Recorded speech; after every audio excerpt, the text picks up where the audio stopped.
নমস্কার মকর রাশির জাতক জাতিকারা, বন্ধুরা, আশা করি আপনারা ভালো আছেন, সুস্থ আছেন। প্রতিদিনের মতো বন্ধুরা, আজকেও আপনাদের জন্য ৮ মে থেকে ২৫ মে পর্যন্ত রাশিফল নিয়ে এসেছি। তো চলুন বন্ধুরা, দেখে নেওয়া যাক ৮ মে থেকে ২৫ মে পর্যন্ত আপনাদের দিনটি কেমন যেতে চলেছে আর কোন কোন কথাগুলির আপনাকে বিশেষ খেয়াল রাখতে হবে। আপনার জীবনে কি কি পরিবর্তন আসতে চলেছে, আপনি আপনার জীবনে কি কি পেতে চলেছেন, আপনার জন্য উপায় কি থাকবে, চলুন জেনে নেওয়া যাক। মকর রাশির জাতক জাতিকাদের জীবনে একটি অত্যন্ত শুভ সময় আসতে চলেছে ৮ মে থেকে ২৫ মে ২০২৫-এর মধ্যবর্তী সময়কালে। এই সময়ের সবচেয়ে গুরুত্বপূর্ণ জ্যোতিষীয় ঘটনা হল বুধ এবং সূর্যের একযোগে অবস্থান, অর্থাৎ বুধাদিত্য রাজযোগের গঠন। এই রাজযোগ সাধারণত যে কোনো রাশির জন্য অত্যন্ত শুভ বলে বিবেচিত হয়, তবে মকর রাশির ক্ষেত্রে এর প্রভাব আরও বেশি ফলপ্রদ হতে পারে, কারণ এই রাশি শনি দ্বারা শাসিত এবং বাস্তববাদী চিন্তাভাবনার জন্য পরিচিত। বুধ এবং সূর্যের মিলনের ফলে যে শক্তিশালী মিশ্র প্রভাব তৈরি হবে, তা জাতকদের জীবনে নতুন আলোর দিশা এনে দিতে পারে। এই সময়কালে আপনার মনের মধ্যে যে চিন্তা বা সংকল্প গঠিত হবে তা বাস্তব রূপ লাভ করবে। আপনি যেসব স্বপ্ন অনেকদিন ধরে দেখে আসছেন, যেগুলো নানা কারণে আজও পূর্ণ হয়নি, সেই স্বপ্নগুলি এবার বাস্তবের পথে পা বাড়াবে। কর্মক্ষেত্রে আপনার মেধা, পরিশ্রম ও ধৈর্য স্বীকৃতি পাবে এবং অনেকেই আপনার কাজের প্রশংসা করবে। নতুন প্রজেক্ট বা উদ্যোগে যোগ দিতে পারেন, যেটি দীর্ঘমেয়াদে আর্থিক সাফল্য বয়ে আনবে। যারা ব্যবসার সঙ্গে যুক্ত আছেন, তাদের জন্য এই সময় নতুন বিনিয়োগ, অংশীদারিত্ব বা বিদেশ থেকে ব্যবসায়িক সুযোগ আসার সম্ভাবনা প্রবল। পরিবারের মধ্যে শান্তি ও ভালোবাসার পরিবেশ বিরাজ করবে। অনেকদিন ধরে যদি পারিবারিক কোনো সমস্যা চলতে থাকে, তাহলে সেই সমস্যার সমাধান সম্ভবে এই সময়। আপনার কাছের মানুষদের সঙ্গে ভুল বোঝাবুঝি দূর হবে এবং সম্পর্কগুলোর মধ্যে নতুন করে ঘনিষ্ঠতা ফিরে আসবে। বিবাহিত জীবনেও এই সময় নতুন রোমান্স বা বোঝাপড়ার উষ্ণতা ফিরে আসতে পারে। অবিবাহিতদের জন্য এটি বিয়ের প্রস্তাব পাওয়ার অনুকূল সময়। এই সময় আপনার আর্থিক দিকটি বেশ ভালো যাবে। যে কোনো ধরনের অর্থনৈতিক পরিকল্পনায় সুফল পাওয়া সম্ভব। তবে মনে রাখতে হবে, যেহেতু গ্রহের শক্তি উচ্চমুখী, তাই অহংকার বা অতিরিক্ত আত্মবিশ্বাস যেন আপনার কোনো ক্ষতি না করে। আপনি যদি অর্থ উপার্জনের নতুন পথ খুঁজে থাকেন, তাহলে এই সময় নতুন উৎস উন্মোচিত হতে পারে, এমনকি অতীতে হারিয়ে যাওয়া টাকা বা স্থগিত হয়ে থাকা কোনো পাওনা অর্থ ফেরত আসারও সম্ভাবনা রয়েছে। শারীরিক ও মানসিক স্বাস্থ্য এই সময় তুলনামূলকভাবে ভালো থাকবে। তবে অতিরিক্ত কাজের চাপে যদি অবসাদ বা ক্লান্তি আসে, তাহলে মানসিক প্রশান্তির জন্য নিজেকে সময় দেওয়া জরুরি। যোগব্যায়াম, ধ্যান অথবা প্রকৃতির কাছাকাছি গিয়ে সময় কাটানো মানসিক ভারসাম্য বজায় রাখতে সাহায্য করবে। যারা দীর্ঘদিন ধরে কোনো রোগে ভুগছেন, তারা এই সময় আরোগ্যের লক্ষণ দেখতে পাবেন। এই সময়টি শিক্ষার্থীদের জন্য অত্যন্ত ইতিবাচক। যারা প্রতিযোগিতামূলক পরীক্ষার জন্য প্রস্তুতি নিচ্ছেন, তাদের জন্য সময়টি সাফল্যের দ্বার খুলে দিতে পারে। যারা উচ্চশিক্ষা বা বিদেশে পড়াশোনার কথা ভাবছেন, তারা সুসংবাদ পেতে পারেন। শিক্ষাক্ষেত্রে মনোযোগ, একাগ্রতা এবং অধ্যবসায় আপনাকে কাঙ্ক্ষিত ফল এনে দেবে। এই সময়কাল মকর রাশির জাতকদের জন্য জীবনে এক ধরনের খুশির স্রোত বইয়ে নিয়ে আসতে পারে। আপনি যেসব সুযোগের অপেক্ষা করছিলেন, তা একে একে সামনে আসবে। জীবনের প্রতিটি ক্ষেত্রেই আপনি উন্নতির ছোঁয়া পাবেন, হোক তা কর্মজীবন, ব্যক্তিগত সম্পর্ক, অর্থনৈতিক অবস্থা কিংবা মানসিক প্রশান্তি। এই সৌভাগ্যের সময়টিকে কাজে লাগাতে হলে আপনাকে ইতিবাচক মনোভাব এবং আত্মবিশ্বাস বজায় রাখতে হবে। মনে রাখবেন, গ্রহের শক্তি তখনই কাজ করে যখন আপনি নিজের জায়গা থেকে সঠিক পথে হাঁটেন। এই সময় বুধ এবং সূর্য একত্রে থাকার কারণে জাতকদের চিন্তাশক্তি এবং আত্মবিশ্বাসে উল্লেখযোগ্য উন্নতি দেখা দেবে। আপনি আগের থেকে অনেক বেশি সজাগ, কার্যকর এবং কৌশলী হয়ে উঠবেন। সাধারণত মকর রাশির জাতক জাতিকারা ধৈর্যশীল এবং মাটির কাছাকাছি মানসিকতার অধিকারী হয়ে থাকেন। কিন্তু বুধাদিত্য রাজযোগের প্রভাবে তাদের মধ্য থেকে প্রকাশ পাবে এক নতুন রূপ, বুদ্ধিদীপ্ত, সুসংহত এবং সিদ্ধান্ত গ্রহণে তীক্ষ্ণ। আপনি বুঝতে পারবেন যে আপনি কি চান, কিভাবে সেটা অর্জন করবেন এবং কোন পথে গেলে সঠিক গন্তব্যে পৌঁছানো সম্ভব। আপনার কথা বলার ভঙ্গিতে দৃঢ়তা আসবে, যুক্তির মাধ্যমে আপনি অন্যদের প্রভাবিত করতে পারবেন। বক্তৃতা, লেখালেখি বা শিক্ষাদান পেশায় যারা যুক্ত আছেন তাদের জন্য এই সময় বিশেষভাবে শুভ। আপনি নতুন তথ্য দ্রুত শিখতে ও কাজে লাগাতে পারবেন। আপনার চিন্তা ভাবনায় পরিষ্কারত্ব আসবে এবং আপনি নিজের ভবিষ্যৎ পরিকল্পনাকে আরও সহজভাবে সাজাতে পারবেন। এখন আসা যাক আত্মিক ও আধ্যাত্মিক প্রভাবের দিকে। এই সময় আপনি নিজেকে নতুনভাবে আবিষ্কার করতে চাইবেন। জীবনের বড় বড় প্রশ্নের উত্তর খুঁজতে ইচ্ছা জাগবে। আপনি অনুভব করবেন যে পৃথিবী শুধু বাস্তব প্রয়োজনেই ঘুরে না, এর বাইরে আরও গভীর কিছু আছে যা আপনার তৃপ্তির জন্য প্রয়োজন। ধর্মীয় বা আধ্যাত্মিক কোনো দীক্ষা গ্রহণ করার ইচ্ছা হতে পারে। কিছু জাতক যোগব্যায়াম, ধ্যান, রত্ন ধারণ অথবা জ্যোতিষশাস্ত্র ও তান্ত্রিক জ্ঞানের প্রতি আকৃষ্ট হতে পারেন।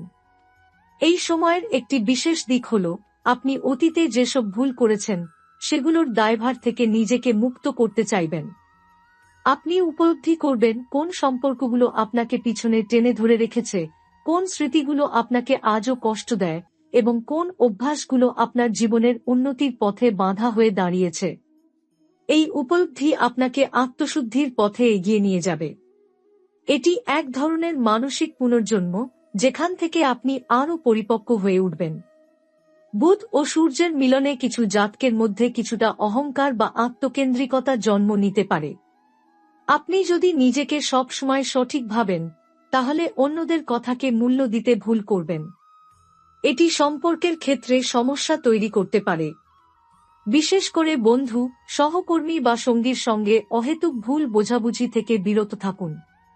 আপনার কণ্ঠ বা যুক্তি যেহেতু শক্তিশালী হবে, তাই তা যেন কখনো কাউকে আঘাত না করে সেদিকে সচেতন থাকুন। ক্ষমাশীলতা এবং নম্রতা বজায় রাখলে আপনি জীবনের প্রতিটি সম্পর্কেই সফল হবেন। এই সময় আপনার দৃষ্টিভঙ্গিতে পরিবর্তন আসবে। আপনি যেভাবে জীবনকে দেখতেন তার দৃষ্টিকোণ বদলে যাবে। অর্থ, খ্যাতি, সাফল্য এসবের বাইরেও আপনি কিছু খুঁজতে চাইবেন। আপনি জানতে চাইবেন জীবনের সত্যিকারের মানে কি এবং আপনি যা করছেন তা কি শুধুই বাহ্যিক প্রয়োজনের জন্য, নাকি এর ভেতরে আরও কিছু গভীর তাৎপর্য রয়েছে। এই প্রশ্নগুলোই আপনাকে এক নতুন অভ্যন্তরীণ যাত্রার পথে নিয়ে যাবে। এই অভ্যন্তরীণ জাগরণ আপনাকে জীবনের প্রতি একটি গভীর দায়িত্ববোধের অনুভূতি দেবে। আপনি নিজেকে শুধু নিজের জন্য নয়, বরং সমাজ, পরিবার এবং বৃহত্তর মানবজাতির জন্য দায়বদ্ধ মনে করবেন। এটি আপনার সিদ্ধান্তে প্রতিফলিত হবে। আপনি হয়তো কোনো সামাজিক প্রকল্পে অংশ নেবেন, কোনো আর্থিক সহায়তা করবেন, অথবা নিজেকে এমনভাবে তৈরি করবেন যাতে অন্যদের জীবনে আলো ছড়িয়ে দিতে পারেন। এই সময়ের একটি বিশেষত্ব হল আপনার পুরনো বন্ধু, পুরনো ভালোবাসা কিংবা হারিয়ে যাওয়া আত্মীয় হঠাৎ করেই আপনার জীবনে ফিরে আসতে পারে।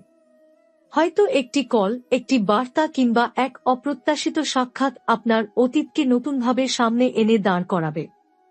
আপনি সেই সম্পর্কগুলোর গভীরতা উপলব্ধি করতে পারবেন এবং বুঝতে পারবেন কিভাবে সেগুলো আপনাকে আজকের আপনি হতে সাহায্য করেছে।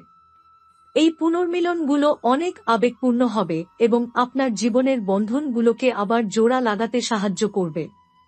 এটি এক গভীর অভ্যন্তরীণ রূপান্তরের সুযোগও এনে দেয়। আপনি যদি এই সময়কে সত্যিকার অর্থে কাজে লাগাতে পারেন, তাহলে আপনি শুধু একজন সফল মানুষই হবেন না, বরং একজন উন্নততর আত্মাও হয়ে উঠবেন। জীবন কেবল সাফল্যের সংখ্যায় মাপা যায় না, আত্মিক শান্তি এবং সম্পর্কের গভীরতাই একে পূর্ণতা দেয়। এই সময় আপনাকে সেই পূর্ণতার পথ দেখাবে। এই সময়ে বুধ এবং সূর্য মকর রাশির দশম ঘরে প্রবেশ করার প্রবল সম্ভাবনা থাকে। দশম ঘর হল কর্মক্ষেত্র, সম্মান, সামাজিক পরিচিতি এবং পিতৃসংক্রান্ত বিষয়ের ঘর। যখন সূর্য এবং বুধ একসাথে এই ঘরে থাকে, তখন একজন ব্যক্তির পেশাগত জীবনে উল্লেখযোগ্য পরিবর্তন বা উন্নতির সম্ভাবনা থাকে। আপনি যদি চাকরিজীবী হয়ে থাকেন, তাহলে আপনি পদোন্নতির জন্য বিবেচিত হতে পারেন, অথবা এমন কোনো বড় দায়িত্ব আপনার কাঁধে আসতে পারে যা আপনার অবস্থানকে অনেকটাই উঁচুতে নিয়ে যাবে। যারা দীর্ঘদিন ধরে কাজের স্বীকৃতি পাচ্ছিলেন না, তাদের জন্য এবার সময় এসেছে সম্মান, পুরস্কার বা সংবর্ধনার। আপনি হঠাৎ করেই অফিস বা নিজের কাজের জায়গায় কেন্দ্রীয় চরিত্রে পরিণত হতে পারেন। যারা ব্যবসা করছেন, তাদের জন্য এই সময় অত্যন্ত আশাব্যঞ্জক। নতুন ব্যবসা শুরু করার কথা ভাবলে সময় অত্যন্ত উপযুক্ত। আপনি এমন কোনো অংশীদারের সঙ্গে পরিচিত হতে পারেন যিনি আপনার দৃষ্টিভঙ্গিকে বাস্তবতায় রূপ দিতে সক্ষম হবেন। আপনি বিদেশে ব্যবসায়িক সম্প্রসারণের সুযোগ পেতে পারেন অথবা কোনো বহুজাতিক সংস্থার সঙ্গে যুক্ত হতে পারেন। এখানে একটি গুরুত্বপূর্ণ দিক হল, বুধ এই সময় আপনার কথাবার্তার গুণমান উন্নত করবে। আপনি কিভাবে কথা বলেন, কিভাবে নিজের চিন্তা প্রকাশ করেন, তা অনেক গুরুত্ব পাবে। আপনার কথা শুনে মানুষ প্রভাবিত হবে, আপনাকে গাইড বা নেতা হিসেবে দেখতে শুরু করবে। যারা সাংবাদিকতা, আইন, শিক্ষকতা, ম্যানেজমেন্ট বা জনসংযোগের পেশায় আছেন, তাদের জন্য এটি হবে উজ্জ্বলতম সময়। এই দশম ঘরের প্রভাব পারিবারিক দায়িত্বেও পরিবর্তন আনতে পারে। বিশেষ করে আপনার পিতার সঙ্গে সম্পর্ক দৃঢ় হতে পারে, অথবা আপনি পিতার কাছ থেকে কোনো গুরুত্বপূর্ণ পরামর্শ বা সহায়তা পেতে পারেন। পারিবারিক মান, মর্যাদা ও ঐতিহ্যের প্রতি আপনার অনুরাগ বাড়বে এবং আপনি হয়তো নিজেই পরিবারের গর্বের উৎস হয়ে উঠবেন। এখন আসি সপ্তম ঘরের কথায়, যা দাম্পত্য জীবন ও পার্টনারশিপের ঘর। এই সময় বৃহস্পতি বা শুক্র যদি সপ্তম ঘরে অনুকূল অবস্থানে থাকে, তাহলে বৈবাহিক জীবনে অসাধারণ সমঝোতা ও প্রেম ফিরে আসবে। যারা অনেক দিন ধরে ভুল বোঝাবুঝির মধ্য দিয়ে যাচ্ছিলেন, তারা এবার তা কাটিয়ে উঠতে পারবেন। অবিবাহিত মকর রাশির জাতক জাতিকাদের জীবনে কোনো গুরুত্বপূর্ণ ব্যক্তি প্রবেশ করতে পারে, যার সঙ্গে ভবিষ্যতে গভীর সম্পর্ক গড়ে উঠতে পারে। সম্পর্ক যদি ইতিমধ্যে গঠিত হয়ে থাকে, তাহলে সেটা এবার পরিণতির দিকে এগোতে পারে।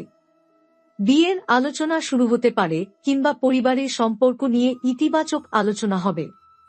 পঞ্চম ঘর, যা প্রেম, সৃজনশীলতা, সন্তান এবং উচ্চতর জ্ঞান অর্জনের ঘর, সেখানে যদি বুধ বা চন্দ্র অবস্থান করে, তাহলে প্রেম জীবনে নতুন গতি আসবে। আপনি এমন কাউকে খুঁজে পেতে পারেন যিনি শুধু আবেগ দিয়ে নয়, বুদ্ধিমত্তা ও মানসিক সমর্থনের মাধ্যমেও আপনার জীবন সমৃদ্ধ করতে পারেন।